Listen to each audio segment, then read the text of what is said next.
Le travail, je vais déjà vous demander de vous présenter. Je m'appelle Bekay Diarra. Je suis l'économiste principal du PNUD, du Programme des Nations Unies pour le développement en Côte d'Ivoire. Parfait. Pour vous, que représente cette journée pour vous, dont le thème est la contribution au financement du développement durable de la Côte d'Ivoire? Ça signifie quoi? Les partenaires, c'est vous qui les trouvez pour le secteur privé? Qu'est-ce que ça veut dire? Cette journée vraiment marque un tournant dans le partenariat entre le PNUD et le secteur privé. Vous savez, on a commencé l'initiative il y a 2 ans avec une première édition.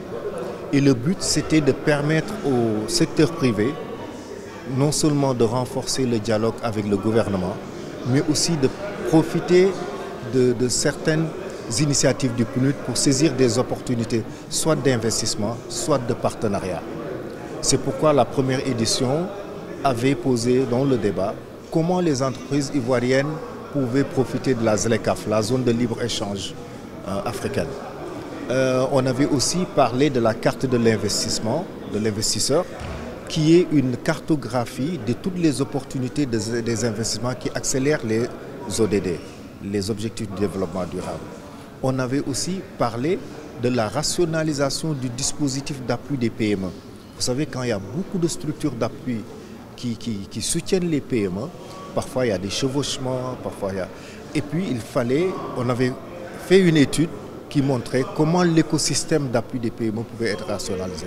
Cette année, nous revenons avec la carte de l'investissement, mais aussi avec des thèmes qui vraiment sont au cœur du contexte national et international du développement. Vous savez, les 3 dernières années, on a traversé des crises. Covid, la crise ukrainienne, la crise Gaza, etc. Et les entreprises avaient besoin de voir à quel point elles étaient résilientes face aux crises.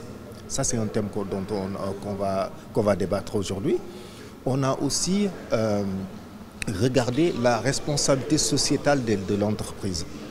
Parce que l'entreprise, vous savez, dans le temps a évolué. C'était l'entreprise uniquement pour le profit, et puis l'entreprise pour les actionnaires. Maintenant, c'est l'entreprise qui fait du social, de l'environnement, l'entreprise qui est utile au peuple. Et ça aussi, c'est enfin, on a un thème sur les financements verts, c'est-à-dire le gouvernement est en train de faire des projets sur les contributions déterminées nationales, les CDN, et il s'agit pour les entreprises de voir comment profiter de ces projets pour saisir des financements pour leurs entreprises, pour verdir leurs activités, pour rendre leurs activités respectueuses de l'environnement. Voilà. Et que comprend la carte des investisseurs alignée sur les ODD concrètement? Vous savez, les ODD, les objectifs du développement durable, étaient jusqu'ici une affaire des gouvernements, une affaire des partenaires au développement. Parce que ce sont des objectifs qui permettent de réaliser le développement durable en 2030. Il y a 17 objectifs. Réduire la pauvreté, permettre la santé pour tous, l'éducation, la croissance, etc. Alors, on a vu que ces ODD, le secteur privé qui recherche des profits, pourrait investir dans des domaines qui à la fois permettent à l'entreprise de gagner de l'argent, mais aussi de réaliser les ODD. Alors cette carte d'investisseur est une cartographie, comme on dit, c'est-à-dire une identification des niches d'investissement dans le pays, en Côte d'Ivoire. Où est-ce qu'on peut investir pour accélérer les ODD? Par exemple, on peut dire à Kourougo, il y a moyen d'investir pour améliorer la santé des populations. Dans le nord, on peut investir pour améliorer l'éducation, réduire la pauvreté, etc. Donc cet outil, c'est une plateforme qui permet à l'entrepreneur de se dire, moi je peux gagner de l'argent, mais permettre aussi aux populations d'atteindre le développement durable, mais aussi la prospérité et le bien-être. Donc on est bien d'accord, ce n'est pas un guichet où vont être servies les entreprises pour, par exemple, travailler à leur transition écologique. C'est plutôt une carte qui permet aux entreprises de savoir où on peut investir pour le bien de la planète, mais tout en gagnant de l'argent. Exactement, c'est ça. Mais la première chose que vous venez de dire, ça va être débattu dans le 3e thème, les financements verts.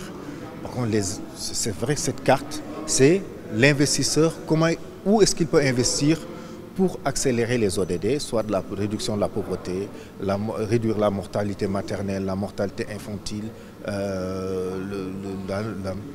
l'autosuffisance alimentaire, etc. Mais il y a aussi un autre thème où on peut voir comment les efforts que déploie le gouvernement pour mobiliser les financements sur l'environnement, comment faire profiter les entreprises de ces financements-là. Donc il y a les deux. Il y a aussi un moyen d'avoir un guichet en se disant on va faire un dialogue avec le gouvernement pour voir les efforts qu'il fait pour vraiment mobiliser des ressources pour le pays, comment les entrepreneurs peuvent en profiter pour verdir leurs activités. Et vous pensez que ce genre de guichet serait une réalité à partir de quel moment? Écoutez, le pipeline, comment on dit, le portefeuille de projet est en cours de finalisation. Le secteur privé a les informations. Nous suscitons, nous essayons d'encourager le dialogue public-privé. Et je pense que d'ici la fin de l'année, on aura des projets assez matures et chaque entreprise pourra se positionner pour voir comment travailler avec le gouvernement pour décrocher ces financements-là. Merci beaucoup, monsieur.